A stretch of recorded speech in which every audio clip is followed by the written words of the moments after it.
Hey everybody, and hello humans. This is Not a Robot's Marvel Comics Weekly Review Show. This week, we are covering in full review Silk issue number 1, Avengers Curse of the Man-Thing number 1, Black Cat number 4, X-Men number 19, Beta Ray Bill number 1, and a shout out to Guardians of the Galaxy number 12 from last week, with lightning reviews at the end for X-Men Legends number 2, US Agent number 4, and Ghost Rider King in Black number 1. My name is Kirk, and whosoever hold this microphone, if he be worthy, shall possess the power to podcast.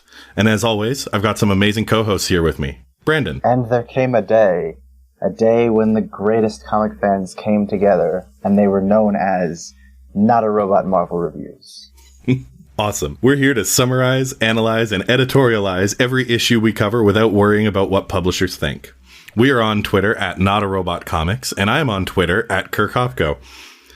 And we answer all show mail sent to notarobotcomics@gmail.com. The next part is dedicated to those that support us with their hard-earned money, but that's not the only way you can. Like, subscribe, download, and share our episodes as much as possible. It helps get the word out, and that's the best kind of advertising. Now it's time to say a big thank you to the humans who help support this podcast. They subscribe to our Patreon, with tiers starting at just $1 a month, so that we can make sure we keep bringing you more content. This is the Not a Robot Must Be a Human shout-out and roll call. And that shout-out goes to our humans, Weird Science Jim, Blue Mondays, Hollister, and Roch Crockett. A big salute to all of you and an ever bigger thank you. So what are you waiting for? Sign up now and show us you might just be a human after all and get a shout-out on the Not a Robot Must Be a Human roll call. All right, Brandon, what's new this week? Keeping up with Falcon and Winter Soldier. Very nice. It's a pleasant surprise to see Sharon Carter return this week. I don't know if you caught the new episode. I have, yes. I enjoyed it quite a bit. Oh, yeah. And it looks like they're showing... I keep wanting to call him U.S. Agent, just because I know him as U.S. Agent, but John Walker starting to crack a little bit. I expect them to kind of develop that a little bit more. See him kind of being a bit more aggressive, a bit more psychopathic. So I'm into it. Me too. Yeah, and I feel maybe I'm not giving them enough credit, but maybe I'm thinking it's a little obvious at this point that they're showing us the pressure of what it takes to be Captain America when you're an incredibly talented Marine, but you're still just only human. And we're looking at a guy who's having trouble living up to that legacy, and I think he's about to get his butt kicked by the Flag Smashers. Oh, yeah. Yeah, no, I sense it coming. Just because, it's exactly like you said, it takes a certain heart and a certain, I don't know, a certain specialness, that's a word, to be Captain America. Obviously, I don't know that it's entirely exclusive to Steve Rogers, given that we've seen Captain America be different people in the past, but yeah, no, I think you're right. It's like the pressures that you have to live with. So kind of seeing him start to crack under pressure, it's just been really interesting. And then this new cynical Sharon Carter is really weird, just because I don't know, she seemed a lot more upbeat in the last two movies, even though one of them was literally the superheroes fighting the superheroes. But even still, just a little too cynical at times. Where she's just screw the capes. It's all just bullshit. Right?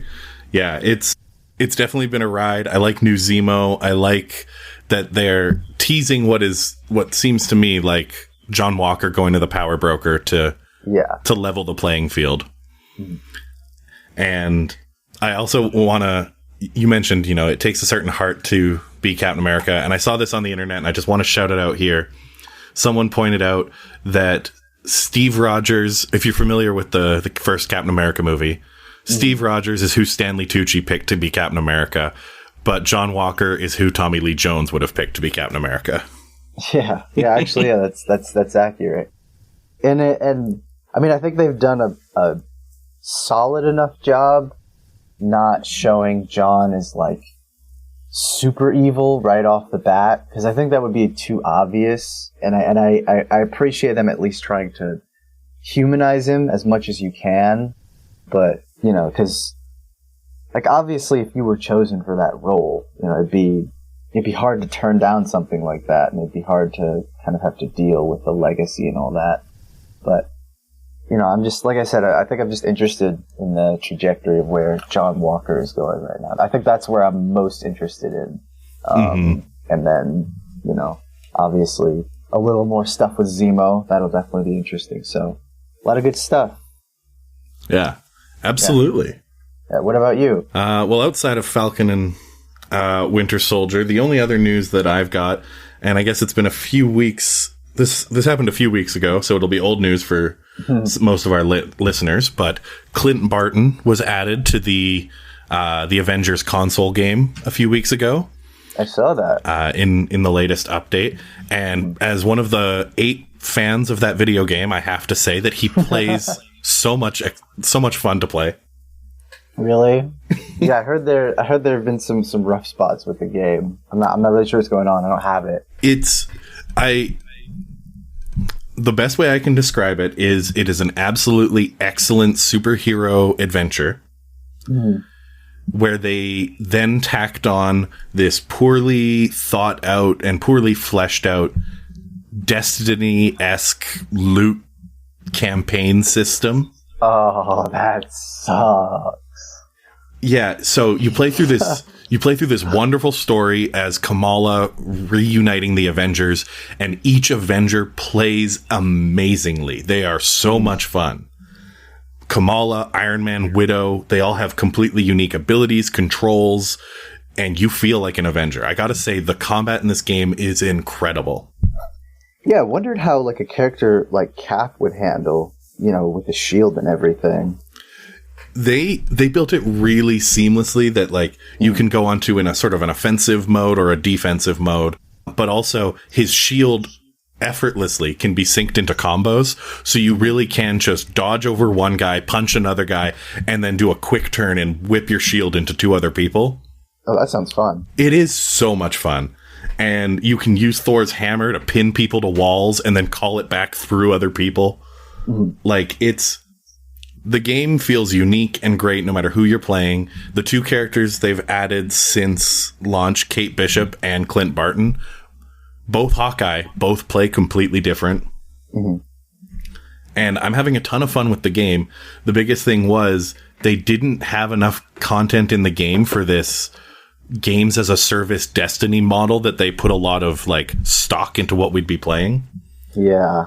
Because the campaign ends, I would say, a little shorter than I'd like, but it was still a decent like 12 to 15 hour campaign. And then... But after that, it goes into just sort of this, like, weekly themed missions. But the problem was, there's only, like, 3 types of enemies in the game. There's Taskmasters, Mercenaries, Ames dudes, and the, what are they called? The Super Adaptoids. Yeah. And then as far as, like, big villains, there's MODOK, Taskmaster, and Abomination. That's a little light. I guess I would have expected more from an Avengers game. That's the thing. It was missing that. So in the story, I didn't really notice the absence of this content. I was like, oh, that was a fun story. I played 15 hours, played a couple hours as each character. It was refreshing and fun. Then they were like, play these huge missions over and over with a very low enemy variety. And every 6 missions or so, you're going to fight a boss. And it's going to be one of these 3 bosses. And that's where the game really stumbled, was they just didn't fill in enough content to justify that aspect of the game. Yeah, that really sucks. But the Clint Barton update also adds in Maestro to fight, and that's a lot of fun. Oh yeah, like the future Hulk. Yeah, that's awesome. Yeah, so I'm gonna keep standing the game that the press came down harder on this game than I think it deserved. I didn't hear good things, but I mean, I haven't. Like the last, I think, PS4 superhero game I played was Spider-Man, not the new Miles Morales Spider-Man, though I did really want to play that. But that one's really good. The PS4 Spider-Man, everybody played that game. That game is so good. So I think I was just a little worried that like my expectations were going to be let down. And also, I remember seeing the E3 trailer, and I was kind of like, I was a little on the fence about it. I saw the Kate Bishop DLC trailer, and that one was exciting enough where I was like, maybe I'll pick it up at some point, but I don't know. I think I'll have to pick it up at some point just out of curiosity. But it's good to hear that you appreciate it. I do. I appreciate what it's doing, and I do hope it weathers the storm. Yeah. I knew it was in trouble. It had lukewarm responses to it, but it honestly, if you forget the destiny aspect that they're pushing for and just think about it for that core story, I think it's definitely worth picking up on sale just to play that story, and then to come back once they've added more content, more enemy types, more bosses. We're getting Black Panther later this year. We're getting the Red Room update later this year. Oh, nice. So I'm excited to see that. Now that we've talked about TV show and video games, I suppose that this is a comics podcast and we can... I suppose so. I suppose it's time to get into it. All right. So I'm going to start us off with Silk issue number 1, brought to us by writer Maureen Gu, artist Takeshi Miyazawa, color by Ian Herring, and lettering by Ariana Mar. In Silk number 1, we see the start of a new arc with Silk sort of coming to terms with her new life since we last left her. She's living with her brother. She's just getting a job as a reporter for J. Jonah Jameson's sort of print and digital newspaper, Threats and Menaces. Yeah. If you're reading the Nick Spencer's Spider-Man that's coming out right now, it kind of go into that a little bit more. Mm-hmm. And she's a reporter for that, and she's struggling with what it means to be a superhero, and also with sort of some of the weight that she's carrying from also being essentially a trained assassin. Mm-hmm. And she investigates a murder scene and then writes a newspaper article on it that gets, oddly enough, Jonah Jameson in trouble, and she has to swoop in as Silk to save him. And he ends up offering a gig as his bodyguard. Yeah. And it's a very weird side to Jameson in this one. He, because, she's wearing the Spider logo, but he doesn't treat her with the same disdain that he treats Spider-Man. Oh, yeah. Yeah, no. They're kind of like friends. Although I guess J. Jonah Jameson's, like a friend of Spider-Man now. Yeah, I guess so. So it's a weird look for him, and they really play him off as sort of the... I'm going to use this word affectionately, but sort of the boomer uncle. Yeah. In most of this, he just says things that are sort of agedly slightly inappropriate, and they all just tell him straight to his face, like, Jonah, you can't talk like that anymore. which is cool, I guess. Like, it's a weird look, you have this old character saying things that we know older people say. Yeah. And then we have the young people just straight up calling them on it, like, come on. Yeah, no, that's not that great. And then at the end of this issue, it is revealed that the murder she investigated was done by a sort of demonic monster that I know I'm supposed to recognize, but I didn't. I don't know if that's... I mean, yeah, I didn't flag anyone in my brain on who that's supposed to be. So okay, maybe it is a new threat. Yeah, I feel like it might be something new. But sort of the bulk of the issue, we just spend time with her getting used to her new life. We see her busts crime at the beginning, and then a short fight against some would-be toughs in the subway, and then a lot of time spent at Threats and Menaces, sort of fleshing out what that looks like, and sort of forecasting some tensions between the young, trendy side of the thing and J. Jonah Jameson sort of lending it some credibility. Yeah. Which, I guess, I don't really have a lot of exposure to what the current publishing journalism sphere is right now, but I have to assume it is filled with several analogs to this of sort of these older titles and names needing to give their brand to younger pilots.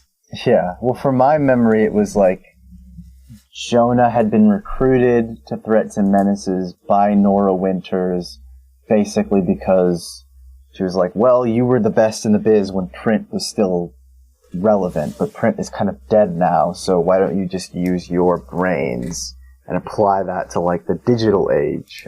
But you can see he's definitely very out of touch with that. Mm-hmm. Just like having to put up with, you know, kind of like millennials every single day, and clearly he's not used to that whole thing. And it just makes me wonder, like, what's going on at the Daily Bugle right now. Mm-hmm. No, absolutely.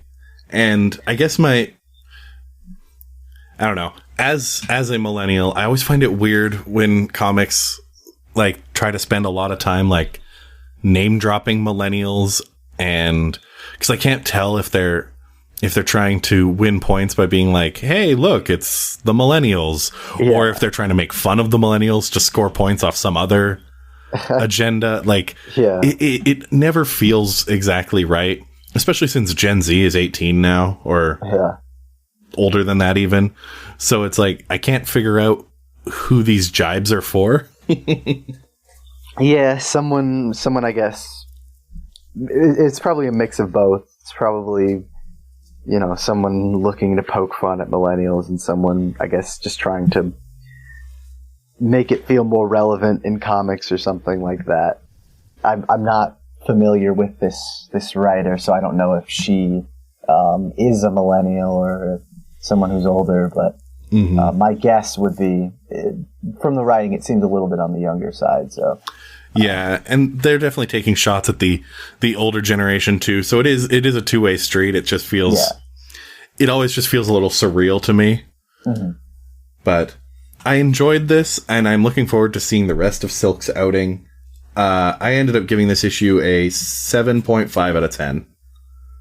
Yeah, I felt. Oh, sorry. Go ahead. No, I was just going to say, go ahead. How did you? What were your thoughts?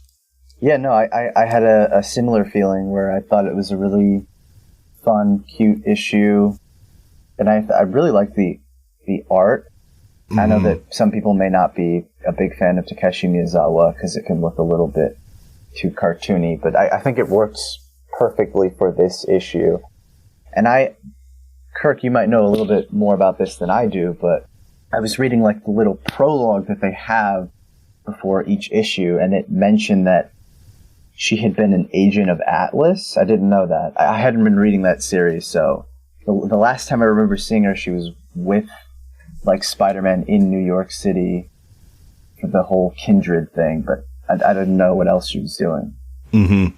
Yeah, when War of the Realms happened, they did a 5-issue run on Agents of Atlas, where Jimmy Woo got to put together another Agents of Atlas team, and it was a team highly focused on Eastern Asia representation, Japanese, Korean, Philippines. Like, it was a very representational team of that area.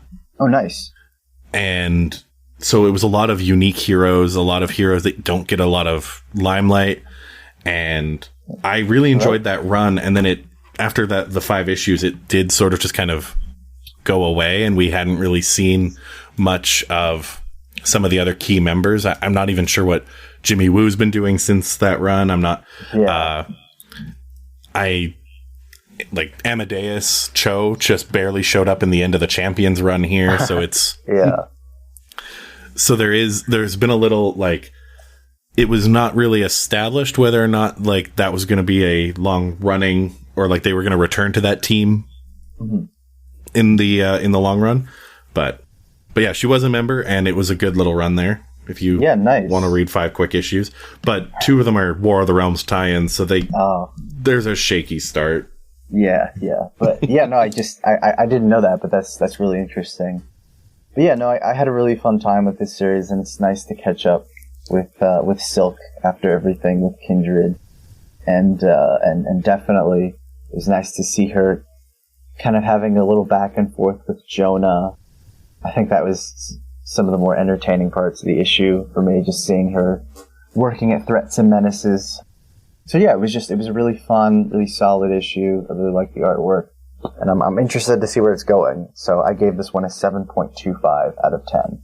Awesome. Moving on to Avengers: Curse of the Man-Thing, Issue number 1 by writer Steve Orlando, artist Francesco Mobili, coloring by Guru Effects, and lettering by Clayton Cowles. I'll hand it over to Brandon for the summary on this one. Yeah, absolutely. So basically, this issue starts with, we begin in the substratum, which apparently is the underground lab of the horticulture. And for those who are reading the X-Men books right now, the horticulture is kind of like the golden oldies collective of eco-terrorists, is the best way I can describe it. But yeah, we catch up on the horticulture, and basically they're kind of screaming at their, I guess, great niece, or one of them, one of the members of the horticulture named Augusta is kind of like having a little bit of a screaming match with her great niece, because she's basically concocted a new plan that she believes will eliminate all life on Earth, which the goal of the horticulture, at least as they see it, is not to eliminate life, but to contain it so that it doesn't become, uncontrolled. And that goes for humans as well as mutants, as the mutants learned when they first encountered the horticulture. But basically one of the big problems that Harriet is having, or as she calls herself, the Harrower, is that she really wants to incorporate magic, particularly the magic of one Ted Sallis, aka the Man-Thing. And I was not very familiar with Man-Thing. I don't know, I just kind of saw him as a Swamp Thing ripoff, and I was more interested in Swamp Thing anyway. But I think like Howard the Duck was in his series at one point, but that's about all I know about Man-Thing. But basically, Harriet feels like they've kind of abandoned her, and they've abandoned their mission. If they're not going to help her, she's just going to do it on her own. So she goes to Citrusville, Florida, where we are introduced to the Man-Thing, who's kind of going to save someone who's been trapped, but we quickly learn that was all a setup. And basically, she was using this trapped man as kind of prey, knowing that the Man-Thing would come and that she'd be able to take his husk and basically remove it and use it for her goals. So that's how we begin Chapter 1. Chapter 2, as this issue is broken down into 3 parts, is kind of revolves around the Avengers investigating wildlife that has sprouted up across major cities across the world. So there's one at Wakanda, there's one in London, there's one in Sydney, there's one in Los Angeles, and Black Panther is kind of coordinating the Avengers to intercept each of the, I guess, giant growths that have sprouted up, to basically make sure that they're not causing any damage, because so far when people have touched them, they've started to catch on fire. And they suspect it's because of something magical in origin, but, basically they want the Avengers to investigate. So we focus for a little bit on Captain America and She-Hulk in New York, and they're basically trying to intercept because some creatures have sprouted from the growths and they're attacking citizens and everything, and that's when Captain America notices that there are spores that are also sprouting from the growths, and one of them happens to catch on his shield, and it begins to grow, and it kind of envelops him and binds, and we see him kind of awaken in like this pool, and he's not really sure where he is, and that's the point where he is attacked by Captain America's, or I guess super soldiers of the past. So we see Nuke, we see William Burnside, who I believe was the Grand Director back in the old Captain America comics, and then the anti-Captain America. And then basically they're kind of harassing him, saying, you have kind of forgotten about us, you are this man out of time, and yet you've kind of abandoned us and tried to forget about us. And so basically they're going back and forth, and we cut between the Avengers trying to take out the growths and everything. So that's most of Chapter 2. Whereas Chapter 3, we catch up with Harriet for a little bit, and she basically is just saying that, she's trying to clear the board and basically set the stage for, I guess, ecological domination or something like that. But yeah, basically, the rest of the issue is just kind of the Avengers fighting off the growths and trying to contain everything. And, We see Captain Marvel kind of get attacked by the spores, but she's enveloped, she's just turned on fire, and I guess is able to control it in some way. But really the big reveal of the issue is when Captain America is able to meet the consciousness of Dr. Ted Sallis, who is inhabiting the consciousness of Man-Thing that is still like kind of clinging on, even though the husk has been removed and has been manipulated by Harriet, aka the Harrower. And so Captain America and Dr. Sallis are kind of going back and forth with Cap, basically saying he wants them to help contain the problem. He knows that they have a connection. And, you know, Ted's basically just like, that's not who I am. That's not what I do. And they talk a little bit about, you know, how he found a way to create the serum, because apparently in the Man-Thing origin, one of the main catalysts of him becoming Man-Thing was his attempts to recreate the super soldier serum, and kind of how that mixed with like mystical plant life to create, you know, the Swamp Thing instead. But, damn it, the Man-Thing instead. That was not on purpose, I swear. But anyway, that's basically when he reveals, you know, he wasn't trying to remake the super soldier serum. He was just trying to do it to help, you know, the people closest to him, because he basically never understood how to make the formula, and he never had any knowledge of how to create it at all. So that's how our issue ends. I actually had a really fun time with this issue. I saw a couple reviews saying it was kind of cheesy and villain of the week, but I don't know, something just kind of worked for me. I was familiar with Steve Orlando's work from Justice League of America and Martian Manhunter, and those are books that I definitely enjoyed. And I guess this is his Marvel debut, which is nice, because like I said, I thought it was a pretty solid job. But I thought really the standout was the artwork. I wasn't familiar with this artist, Francesco Mobili, in any grand sense. I'd seen him do like an issue of Daredevil once, and it was fine, but I wasn't really paying attention to it all that much. I was really amazed at like some of the panels that were done in this, particularly one of them where it's just like, you know, Cap is standing in the pool, and it's like the shadows of all the, you know, forgotten Captain Americas, and they're just outlined. It's really great. And yeah, I have to give credit to the art team, both pencils and colors, because I think they did a really great job all around. But yeah, it was a surprisingly solid read. It's not like I was eagerly awaiting this one, but I just kind of checked it out, and I was pleasantly surprised. So I actually gave this one an 8.25 out of 10. Oh, awesome. Mm-hmm. Yeah, I enjoyed this issue with Man-Thing. It's the Man-Thing anytime he's brought up in comics that I read, because I don't ever read anything that he's like a big part of. Yeah. He always ends up being sort of this element of the strange and unexplained that everyone is a little familiar with. They'll just drop him into an arc of the Avengers, or an arc of the Champions, or an arc of whoever's around. Yeah. And they'll all kind of know who the Man-Thing is, but they won't really know how to deal with him. Mm-hmm. And that's sort of a theme here. And them, like, choosing to spend a bit more time on it in this issue, or with Man-Thing, and explain sort of, you know, the person inside the Man-Thing, because they really never spend any time on him in the issues that I've read. Mm-hmm. I thought that was interesting. I did find it, you said cheesy villain of the week. I wouldn't decry it that hard, but I did find the presence of the Harrower was more of the cheesy villain of the week. Yeah, no, that was more of what I meant. I mean, I didn't even mean that in like a really like derogatory sense. I could see why someone might find it a little, you know, a little cheesy. And to be honest, and this is just like a pet complaint of mine, horticulture is not working for me.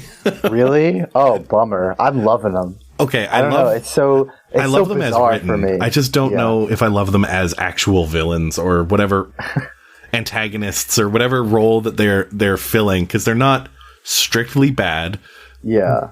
They show up in the occasional issue and screw with whoever's around, but they're not like outright trying to win. They've got their own goals and they're fine, but like, I don't know, they showed up in an Empire tie-in And that was probably why I have such a rough, I get that. When they were in the X-Men, they were fine. It was the X-Men tie-in on Genosha as part of Empire, where it was just Genoshan zombies and Kotati, and now horticulture was here, and they're brainwashing Archangel or Angel. It was getting really cheesy for me, and I'm like, okay, we've got this strange golden girls obsessed with young superheroes, obsessed with stealing plants from the X-Men. I was just it was losing me fast. Yeah.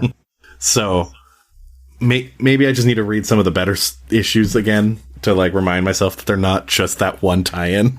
Yeah, I mean, they're still relatively new, so it'll be interesting to see, where they might go. But I think they definitely work for me, just because, like, I mean, I feel like X-Men has always had the strangest villains, like someone like Arcade, whose motivation is just like, I don't really know if he has any chief motivation except for screwing with people in murder worlds and playing with games and that sort of thing. So, like, it just kind of, it felt like in line with the strange, weird X-Men villains.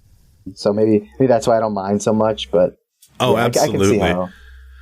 Especially when, some of those strange and weird villains are now becoming, protagonists rather than just antagonists. I'm looking at Nanny and Orphan Maker here now as... Oh, yeah, I was thinking just that. As mainstays in a comic that I'm somehow enjoying.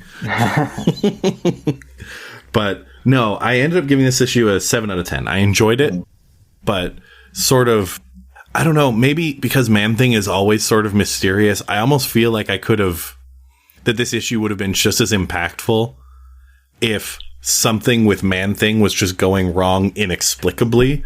Yeah. Like if we didn't have the tie-in to the Harrower at the beginning and they left that sort of at large, and then Black Panther figures out, oh, this is the Man-Thing, what's going on? Oh, yeah, that would have been interesting. Especially because Man-Thing always is sort of inexplicable and weird. Yeah. I don't know, I just felt like they started it with horticulture and Harrower, and I don't know, maybe I'm off base here. It just felt like it cheapened part of it. I'm not sure. Oh yeah, no, that's okay. Yeah, no, I think it just kind of worked for me because, like, I didn't really have any strong feelings toward Man-Thing, so I wasn't expecting much, and then I was a fan of the horticulture, so to kind of see, I guess this is a newer character because I had never heard of, the Harrower and any connection to the horticulture. I thought it was just like the golden oldies, but yeah, no, I think it just, definitely worked for me, and then I think the artwork definitely elevated it in a lot of places, so yeah, no, I know I'm looking forward to the next issue, which is going to be the Spider-Man tie-in, and I believe it's only 3 parts, so yeah, it'll be done pretty quickly. All right, moving on to Black Cat issue number 4 by writer Jed MacKay, artist Nina Vacueva, color by Brian Reber, and lettering by Farron Delgado.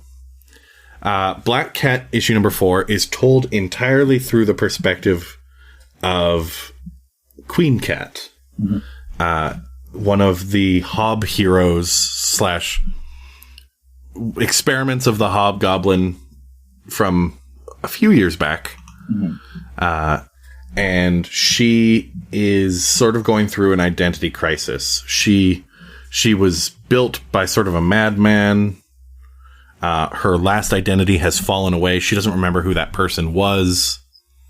And she's sort of living a life of sort of not having an identity, of, working for catering companies that aren't going to look into her address too closely. And then she wants to be a superhero. She worked with some superheroes recently, and she realizes that she's proven herself that she can do good, and that is what she wants to do with her identity now. But part of her identity crisis stems from the Black Cat, someone who she views as a villain, which is not incorrect, but is always, with Black Cat, it's always more complicated than it seems. And so the bulk of this issue is her tracking the Black Cat on a variety of her capers, and she's getting away with stuff in broad daylight. She's the Black Cat. She's a master thief, and she's off pulling her capers, and Queen Cat is following her, and we get a brief window where she touches base with one of the other Hob heroes. I don't have his name written down, but and sort of have a little impromptu therapy session to shed some more light on who the Queen Cat is, or who isn't she, because she doesn't really recognize the person she started as. Yeah. And so then she drops in on one of the Black Cat's operations. She gets into a tussle and fights one of the goons working for Black Cat, and steals some of the Black Cat's heist. Mm-hmm. And then the issue ends with Black Cat dropping in on her, paying her a visit, and sort of one-upping her incomplete. She outsmarted her in terms of tracking her down and seems to be more than capable of taking her in a straight fight. But then kind of tells Queen Cat that Queen Cat's identity doesn't need to be weakened by the presence of Black Cat. It can, in fact, sort of be strengthened. That Spider-Man needs Venom, and Mr. Fantastic needs Doctor Doom. And so Queen Cat, the hero, could have Black Cat as her foil. And that would be that could be part of her identity. It doesn't have to weaken her identity.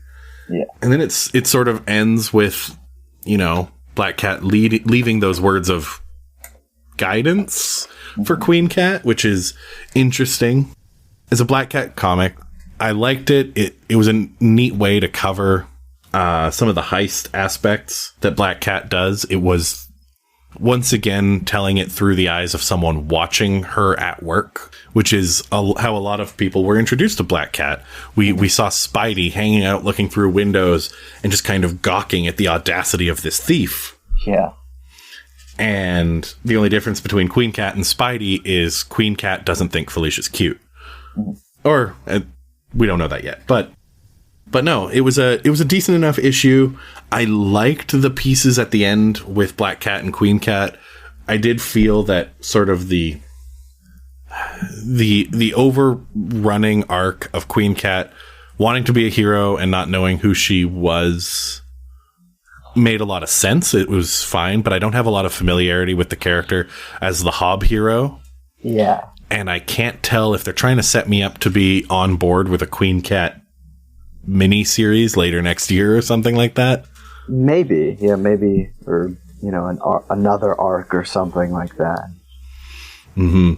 And despite the fact that it would be totally different, and she's already in Iron Man, between a Black Cat series and a much needed, I think I could do with some more Hellcat in my life.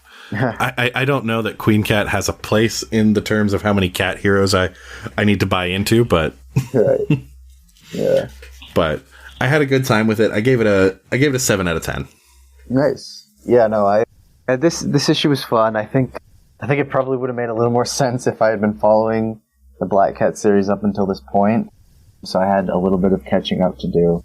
And I didn't realize the first issue was like a King in Black tie-in. So it kind of threw me at first. But yeah, I like you, am not that familiar with the Queen Cat character. But I guess it was kind of interesting to see her kind of trying to decide what she wants to be. Kind of her back and forth with Felicia. So yeah, it was pretty interesting. I didn't love the art. I thought it was a little scratchy in some places, and I don't know how much the color is working in others, but overall I'd say it was a solid enough issue. So I gave this one a 6 out of 10. Awesome. And now, leaving New York, let's head over to the vault with issue X-Men number 19 by writer Jonathan Hickman himself and artist Mahmoud Asrar. Color by Sunny Go and lettering by Clayton Cowles. And I'll pass it over to Brandon for the summary. My pleasure. So this is part 2 of Escape from the Vaults, featuring Sync, Darwin and everyone's favorite Wolverine, Laura Kinney. And this issue picks up after the last one where one of the children of the vault had basically detonated after our 3 X-Men had kind of headed off the children of the vaults and put each of them down. Sync is basically narrating his experiences, his perceptions of what it was like to spend all that time in the vault. And so throughout the issue, we're also given a timeline just of how things actually went down and, you know, the number of times that they tried to hide from the children of the vault and the number of times that they tried to break into the city where they could actually see, you know, where the children would sleep and where the children would rest and recover. And so by that point, as they say, by the end of the 6th cycles where they kind of, you know, the city would rebuild itself and reshape and reform, and the children of the vault would basically, you know, regrow and redevelop themselves. They finally understand what the children actually are.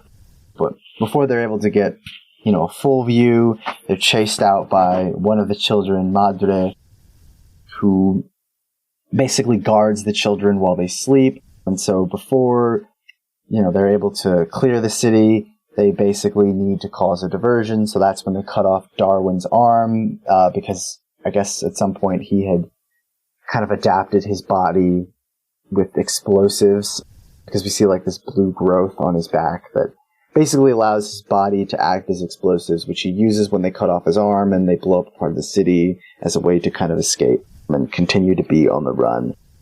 But that's kind of when they are on the run for a little bit more, and then they break into the city one more time to really get the full picture on what the vault is, because they explain basically that they had gotten an understanding, but this is the first time that we actually see what the understanding is, and that the first time the X-Men encounter the children of the vault, and this is kind of a deep cut, but not that old, where I believe it was Rogue's team back in like 2006 had first encountered the children of the vault, who were basically chasing Sabretooth because he had discovered their existence before they were supposed to, you know, leave the actual vault itself. But Rogue's team, and so they kind of went back to the vaults to redevelop themselves, and by the time that they were ready to go out into the world, they were captured by Orcus and experimented on to basically act as weapons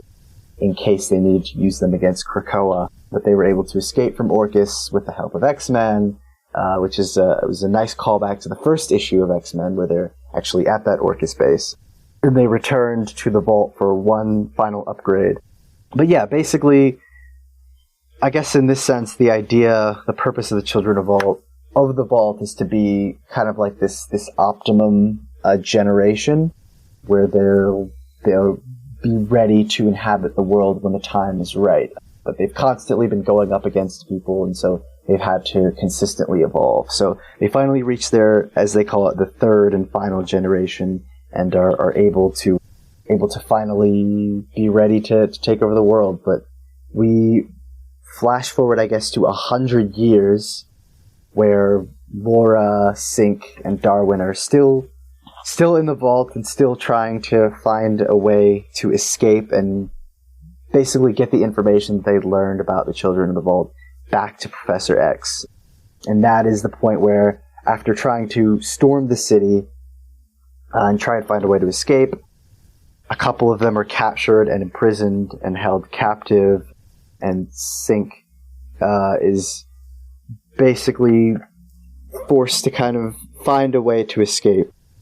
And they eventually do, or he eventually does, and is able to free Laura, but is not able to free Darwin, who has basically been experimented on over the course of those many years and was used as a detonation device within the city. But that's basically when, as the city is beginning to detonate, Laura and Sync try and make their escape, and they basically try and run through the disruption field that is like right outside where the vault is, but it basically shreds all the clothing and hair on their body and is extremely painful and basically nullifies their powers, which is unfortunate because the children of the vault are right behind them and are pursuing them as they try to escape. So basically one of them knows that they have to make the sacrifice. Laura decides it's her, but they know that someone has to get the information to Professor X. So Sync is able to escape and send one final message to Professor X before he is killed by the children of the vault. But thankfully, he was able to get the information to Professor X just in time so that when he's resurrected, he still has the memories of, everything that happened. And really this issue kind of focuses on Sync's understanding of I guess love, in a sense. That's a lot of what he talks about and what forever means and that sort of thing. And so basically the issue ends with, Sync and Laura and the rest of them being resurrected and him kind of contemplating, how do you tell someone who doesn't remember having spent, over 200, I think it was, years inside a vault? How do you communicate love to that person? And, he's basically he sees her kind of pop her claws a little bit in the same way that she did in the last issue, and he's just like, it's all going to be okay. But yeah, I thought this was a really excellent close to this two-parter and explored the nature of the children of the vault in a way that I think just really does them service, because I was fortunate enough to go back and read the run where the Children of the Vault first appeared, a story called X-Men Supernovas.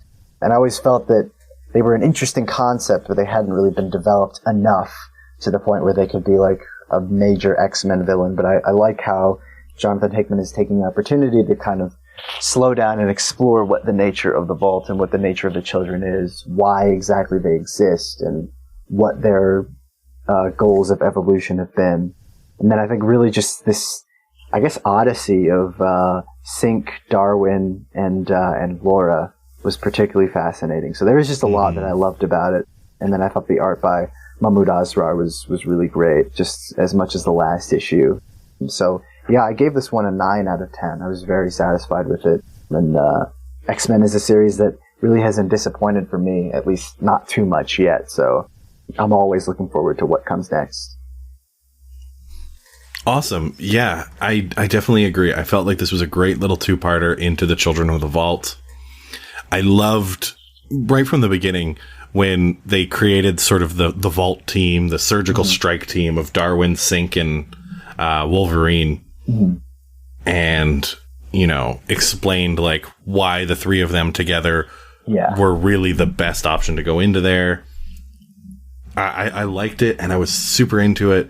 And then learning a bit more about the Vault was really cool, especially because I think a big part of what makes the current era of the X-Men so engaging to me is, we have established this new world order for mutants. Yeah.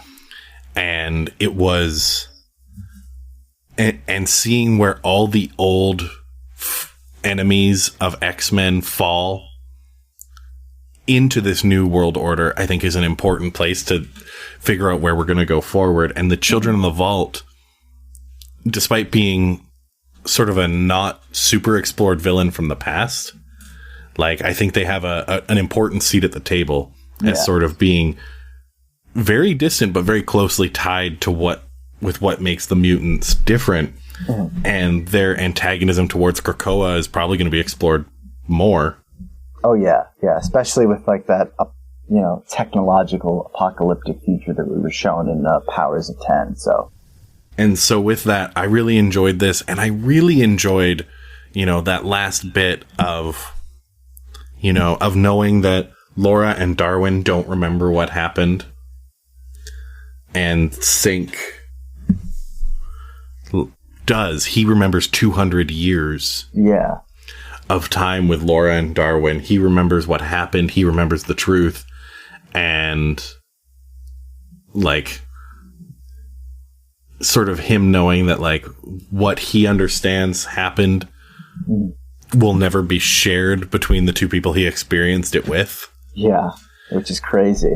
It's so crazy. And I was like really into it. And I'm like, okay, I really like this story. So I also gave it a 9. Mm. Yeah, no, I'm fascinated by, and I think this was one of the things that I absolutely loved about the Jonathan Hickman main X-Men series, not even just House of X and Powers of 10, because what I've noticed, and I wondered if anyone else felt this way, is that it's not really writing in arcs. It's almost like every single issue offers a window into some kind of mutant on Krakoa. And I think that it works really well when you have so many different mutants that have called themselves X-Men at one point or another. I think the only really recurring character that you see is probably Cyclops, but other than that, there have been issues that focus on Magneto, and there was one that focused on Vulcan and Mystique, Nightcrawler. So I like that it's giving the opportunity to basically slow down and focus on just like a select group, or even sometimes just one mutant, and really giving them a sense of purpose in the new Krakoan age. So I think that's why this two-parter really was working for me, because like you said, it built on the team they had established to go into the vault in issue 5, and really gave the story some depth and some weight emotionally and definitely physically, considering all that they went through. So yeah, I really enjoyed it. Awesome. All right. Up next, we have Beta Ray Bill #1 with writing and art by Daniel Warren Johnson, color by Mike Spicer, and lettering by Joe Sabino with Daniel Warren Johnson. Beta Ray Bill #1 starts our new series on Beta Ray Bill, with him sort of feeling his life as, now that Odin's gone and Thor is the Allfather, or the leader of Asgard, whatever you want to call it. Mm. And Thor has made him the Asgard Lord of War, and he no longer has Stormbreaker. Mm. And how that's affecting him, and it's showing us flashbacks to his undergoing of the process to become Beta Ray Bill when he was just a little Corbinite kid, and him meeting his AI co-pilot, for lack of a better word. Mm-hmm. And so it has those flashbacks mixed in with a null-controlled Fin Fang Foom attacking Asgard. Yeah. And Bill rallies the troops and fights against Fin Fang Foom, and we get this really cool like back and forth. And I've always been partial to these kind of fights in superheroes because they are rare, but where both forces have the power to just whip the other one around like it's nothing. Yeah. Oh yeah. But that's the type of fight that really like sinks in. Foom just backhands Bill and he goes flying, and then Bill grabs him and flips him over himself like he was throwing around a sack of flour. Yeah. Like both of them have the strength to just give each other like a licking. And so we have that fight, but Foom seems to overpower Bill. And then Thor shows up, the hero of Asgard, our Lord, our Savior, and kicks Foom's butt and saves the day. And now all of Asgard gets to rejoice. The day is saved. Everyone gets to party. And Bill is feeling not so good about all this. Yeah. He appreciated. Yeah. He is... He feels like less of a person now that Thor was the one who took away Stormbreaker, who took away the thing that made him, even though he is incredibly powerful still, he is missing the artifact that made him worthy.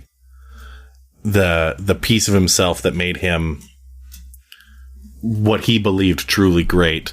Yeah. And this is also reflected in his own physical appearance as we see that he's having trouble with Sif, who he has formed a relationship with, because without Stormbreaker, he's not able to assume his Corbinite form.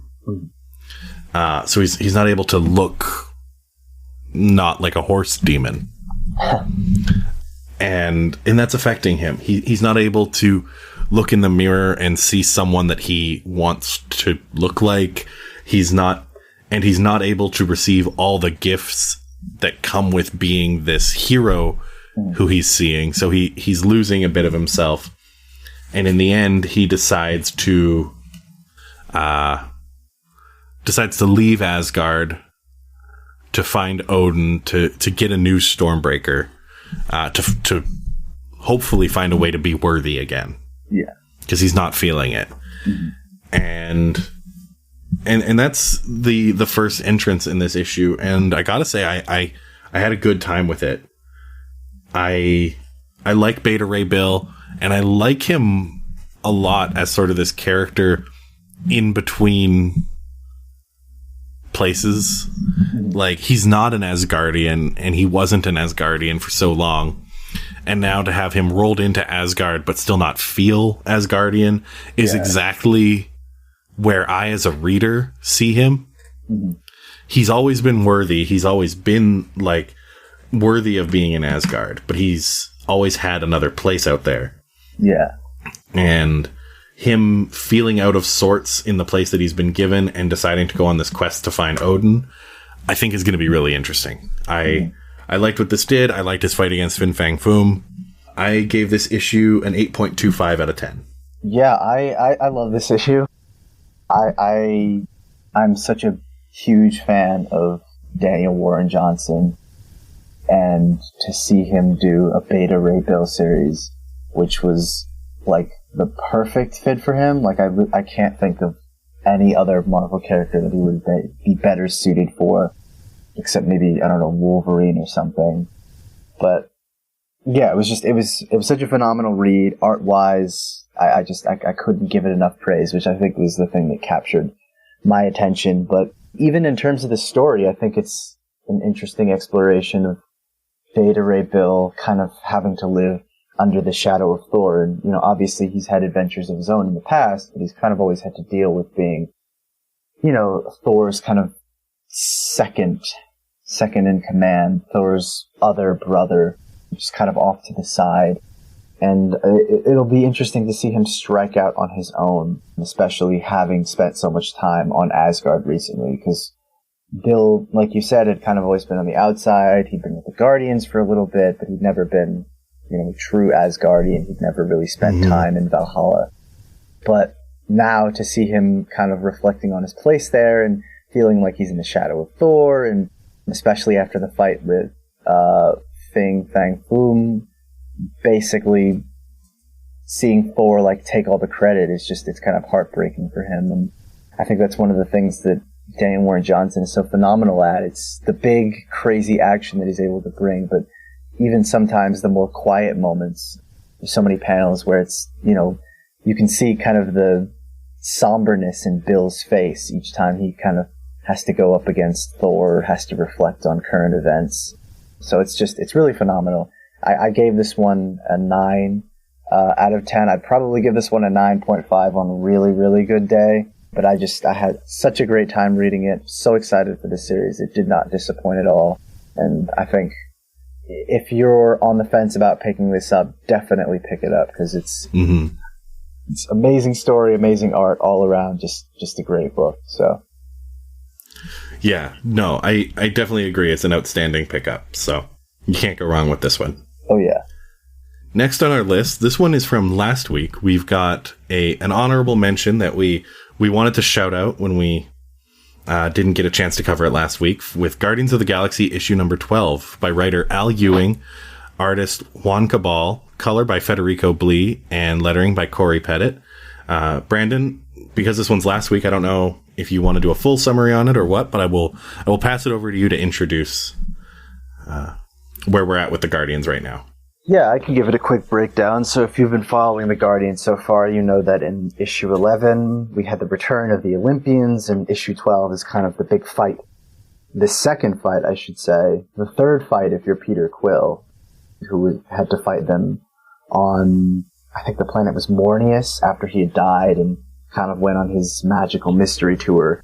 But basically, yeah, this issue revolves around the Guardians fighting the Olympians on Daedalus 5, and really the most important things that I would say are covered in this issue is we finally get to see Phyla-Vell and Moondragon reconcile with their relationship, given that Moondragon had fused between the 616 Moondragon, and we also get the return of Groot and the reveal that the Prince of Power is actually kind of a fraud in that his power comes from the Power Stone, and I fully expect that to come up later. But yeah, basically we see each member of the Guardians taking down the members of the Olympians in some kind of way, but Quill and the Guardians are basically able to take down each one and really stop Zeus by locking him up in the black hole bullet for the second time. And, you know, Zeus is kind of pontificating about how the Age of Darkness will return at some point, but for now, he's locked away. But the big kind of dramatic reveal towards the end of the issue is that the Galactic Council, who we had met in the previous Empire tie-in issues, or I guess Empire Fallout tie-in issues, where they were basically meeting to kind of figure out, you know, what the hell do we do now, given everything that had happened with the Kree, the Skrulls, and the Kotati. But basically, we see the Super Skrull, Kalert, show up and say, you know, if you guys had failed, we had this armada waiting and ready to take out the Olympians, but we just want to let you know that this current system of the Guardians is not going to work. Like, what you're doing right now, it's just not effective, and it's too dangerous. And Nova's kind of asking him, saying like, well, are you shutting us down, or, you know, what are we doing? And Kalert is basically saying that, you know, we don't have the resources right now to fund any kind of security group, but we do need more. So what can you provide? And that's when we cut to 3 months later, where we are in a new location called the Proscenium, and they receive some kind of urgent alert, and that's when we reveal that the Guardians have basically reassembled themselves into a galactic super team. And that's leading directly into the relaunch in issue number 13, which will pick up with the new Guardians in a new, very heroic place in the galaxy. So I really enjoyed this issue. It was a very solid wrap-up to kind of the whole overarching Olympian story that's gone on so far.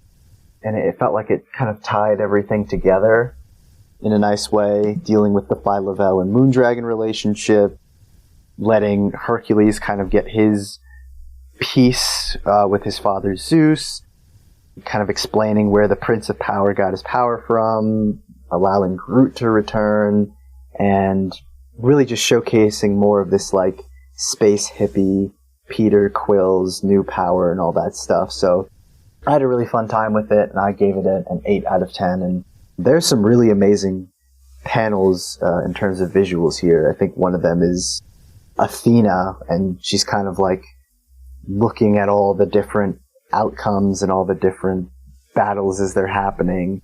And it's just this amazing double page spread of her just kind of looking at all the eventualities, and it's like this web in the background. But yeah, no, I had a really great time reading it, so I definitely enjoyed it. But yeah, I gave it an 8 out of 10. Mm-hmm. I really liked it. I've been a fan of this Guardians run, and I am excited for sort of the new roster / new look on the Guardians that they've been teasing for a while. And I gotta say, I gave this one an 8 out of 10 also, because this is, at the very least, a really good, exciting closure to a lot of the threads that they've had going on so far. Yeah. It closes up the Olympians, it closes up Phyla, it closes up the Prince of Power, it closes up, Phyla and Moondragon. And it ties a nice bow on a lot of what they had introduced and gets us ready for a whole new look at the Guardians, starting with the next issue. And while this isn't anything like truly heart-wrenching or breathtaking, the art is nice and beautiful, the writing is good, the action is fun. And if you've been reading the Guardians this far, don't miss out on this one. Sorry, go ahead. Oh yeah, no, you're good. Yeah, it's a really good installment, and it's a really good way to wrap up everything we've worked on, everything Marvel has worked on building up in the past year. So, So I'm here for this one. I gave it an 8 out of 10. Oh yeah. And if you're looking for a good entry point into the Guardians, I would definitely say that the next issue should be a really great place to start, because it's kind of a soft relaunch of the team, given that they're basically now working with the Galactic Council as like the premier super team of space, the Avengers of space, basically. So if you're looking for a good place to start, I would say Guardians of the Galaxy number 13 is a great way to jump on. But I would encourage you to go back and read the first 12 issues, because they're definitely phenomenal. Mm-hmm. I also think it's just so funny that it has taken this long for anyone to say, hey, what if we legitimize the Guardians? Yeah. Well, they had a brief little point where they were kind of like that. They weren't exactly legitimate, but they were working very closely with the previous Galactic Council. But yeah, basically ever since their old base on Nowhere got destroyed, they've kind of just been like space outlaws and on the run. So yeah, it'll be nice to see them kind of have a more, like you said, legitimate role in the galactic scene. Mm-hmm. All right, wrapping up with the Guardians, we're now going into our lightning review section. This is our new segment where we're just going to spend a bite-sized amount of time covering off a few of the other issues we read this week and giving you a quick score so you know whether or not it's something for you to look at. Kicking off our lightning reviews, Brandon, I'm going to hand you over X-Men Legends number 2. All right, X-Men Legends number 2, lightning round. So, Corsair has killed Adam X. This issue basically revolves around the exploration of Adam X, who he is, how he came to be, and the fact that he is prophesized to be this big savior of the Shi'ar Empire, basically because of his power. They fight off Eric the Red and his acolytes, given that he was basically a follower of the previous Shi'ar Emperor, and he wants to use Adam X to bring back that one. But they stop Eric the Red, they bring him to justice before Empress Naramani, and everyone gets their memories conveniently wiped at the end, so they have no memory of the fact that Adam X is actually one of the Summers brothers. Wow, what a great way to tie that all up. Adam returns to farm life, and that's it. Oh, and then there's a little tease of, I guess, Sinister and someone else looking into the background with the knowledge that Adam is a Summers brother, but they don't remember that. So yeah, that's your issue. It was fine. It wasn't particularly stand out in any way. It was kind of fun. If you're a fan of the old X-Men, I feel like you might like this if you're familiar with 90s X-Men stuff. I am not incredibly familiar with it, so this was just kind of an interesting throwback for me. A solid two-parter, but, you know, nothing particularly great in any way. I guess just the reveal that, you know, Adam X is a Summers brother, but that doesn't really mean anything if no one remembers it, so there you go. But yeah, I gave this issue a 6.5 out of 10. Yeah, I also gave it a 6.5 out of 10. I found that it was a fun closure, but it was honestly the Legends placing it, you know, after X-Men or in like 1991 in the timeline, and then all their memories being conveniently erased. I don't feel like it's going to be super impactful, even with that Mr. Sinister tease at the end. Yeah. I don't see them pulling a lot out of on this one. Oh yeah, no, not at all. All right, moving right along to the King in Black tie-in Ghost Rider number 1. This issue features our current King of Hell, Johnny Blaze, rolling through the city with Mephisto dragging behind him as Null's dragons roll in and start attacking. And he has to really quickly figure out how to deal with that when he is trying to also deal with Lilith, who has escaped from hell and is trying to usurp him from the throne, while he has also usurped Mephisto from the throne.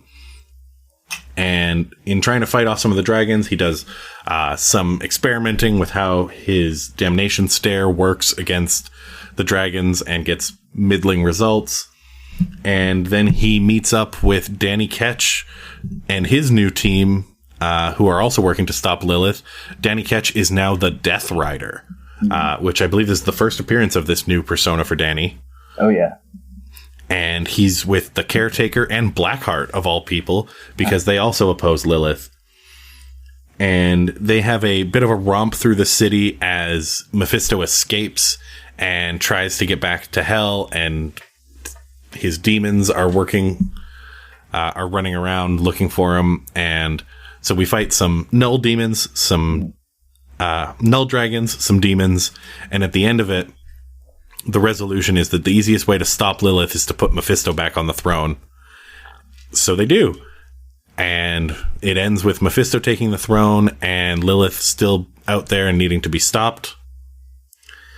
And I gave this issue, honestly, as much as I like, the demonic imagery and stuff that Ghost Rider comes with, this issue didn't really do it for me. And it, as a King in Black tie-in, I felt weakened it.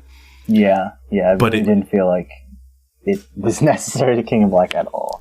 No, it really wasn't. And I think the worst part of it for me is it comes between what sounds like two parts of a Ghost Rider story that I haven't paid enough attention to. But if the last issue you read of Ghost Rider, he's King of Hell, and you don't pick up this one shot, you're going to miss out on why he's not the King of Hell anymore. Mm-hmm. So it's a weird place for them to do that changeover of plot, because the next time we come back to Ghost Rider, it's going to be a whole new bit, I think, which I'm not all the way on board with. I give these one-shots some grief sometimes because usually nothing important happens. But then when something important happens, it doesn't feel good to have to pick up this weird little one-shot. Yeah. Otherwise, you miss it. So I don't know what I want these one-shots to be. So I know that's on me as a reader, but it felt, I don't know, kind of forgettable as a King in Black tie-in and not extremely entertaining as a Ghost Rider comic for the amount of plot that they were trying to cram into it in terms of dramatic changeover. Blackheart and Mephisto are back on the throne, all kinds of stuff in there. I gave it a 6 out of 10.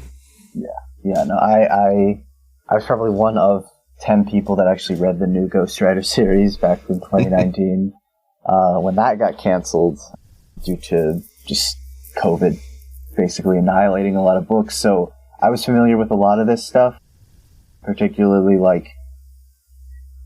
Danny and Johnny's kind of new relationship, because that whole series had a plot where Johnny was the King of Hell, but he was kind of losing control because he was trying to capture demons and drag them back to hell, and he was just getting more and more evil. And they basically needed Danny to become the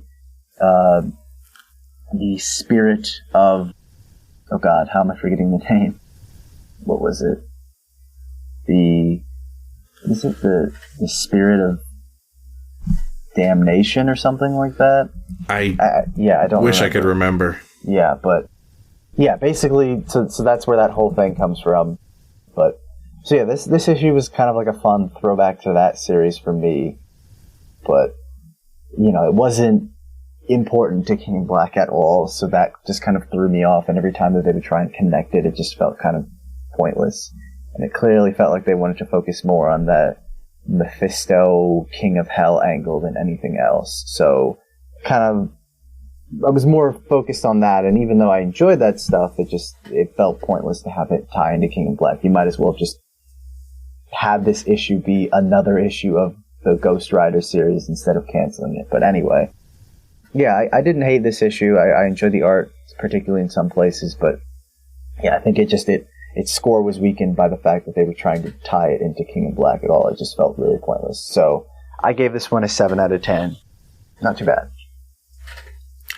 All right, and for our last lightning review, I will pass it over to you for U.S. Agent number 4.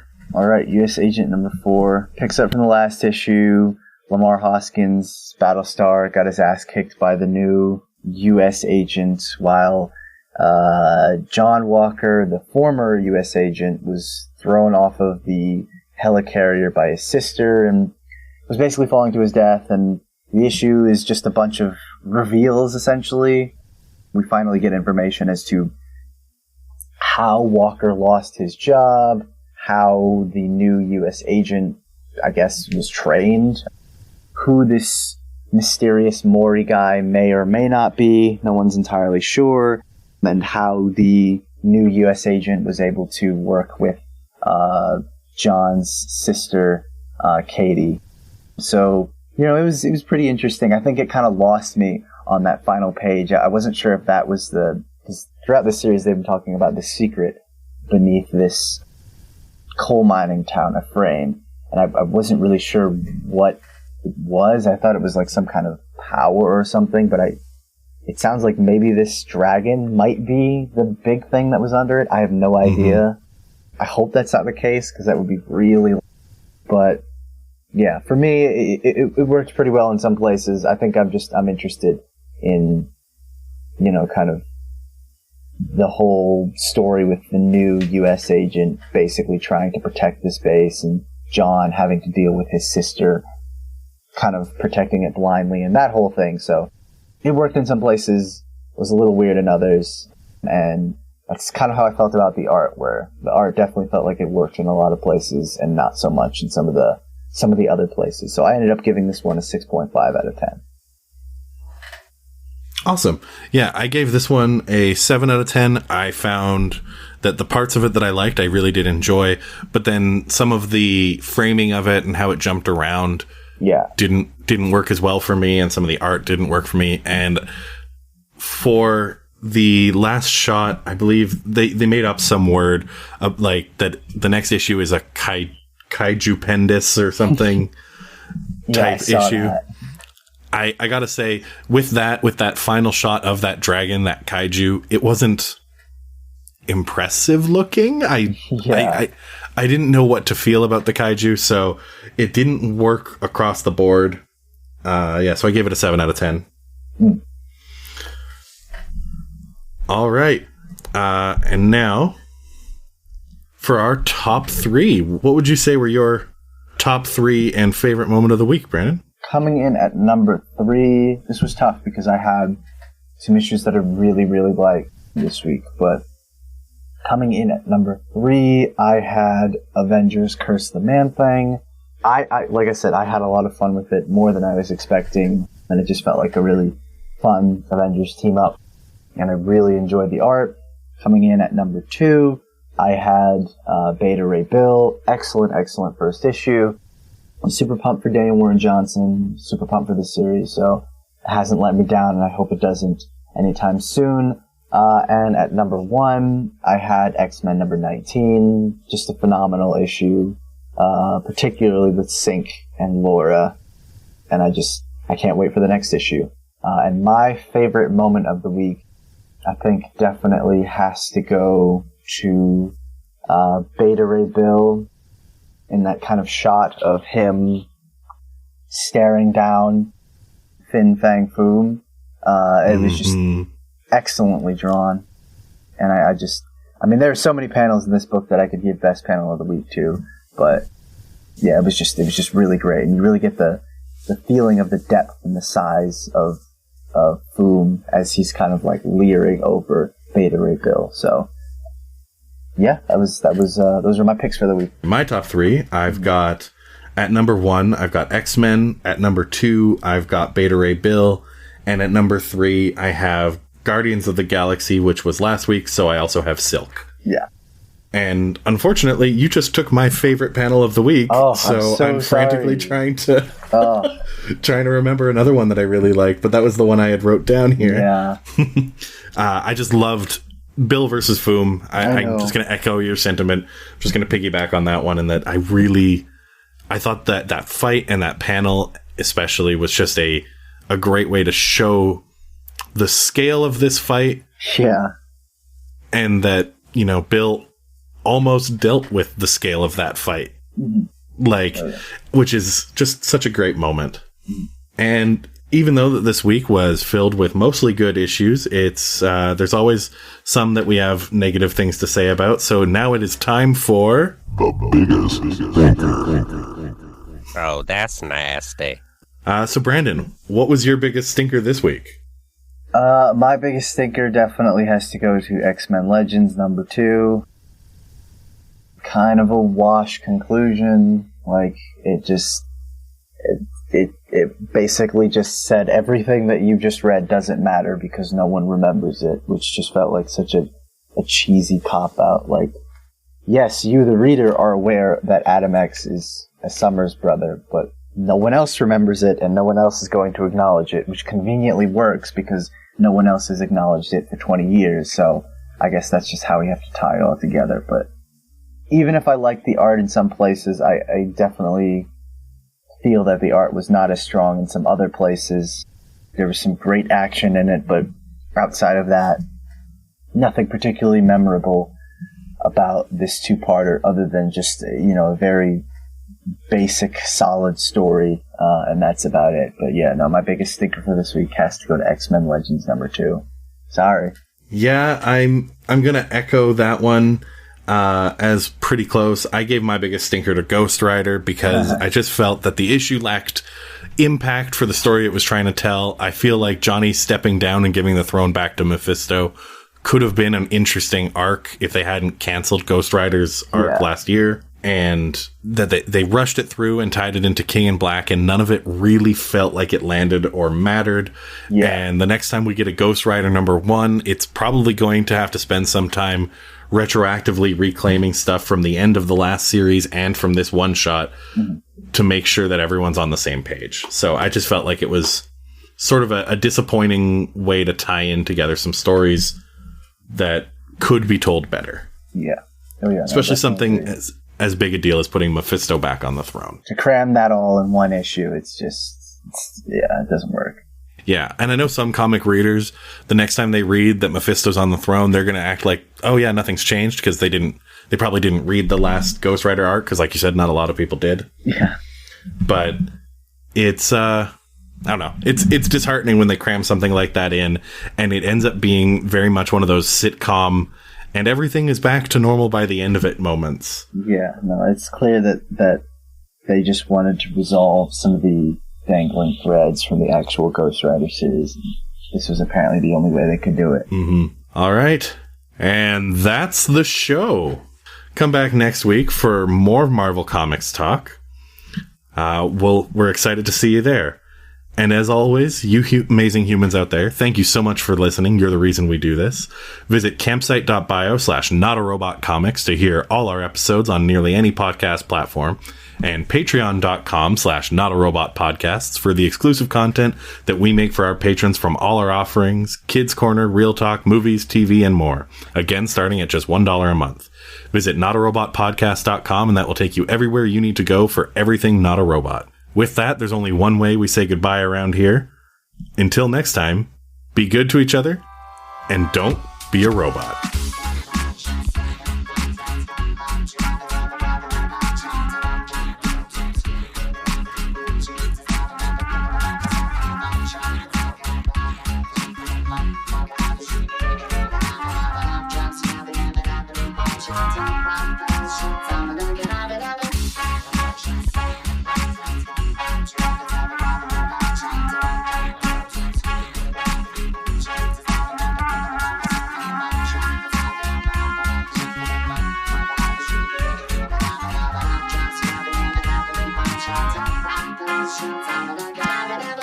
Productions.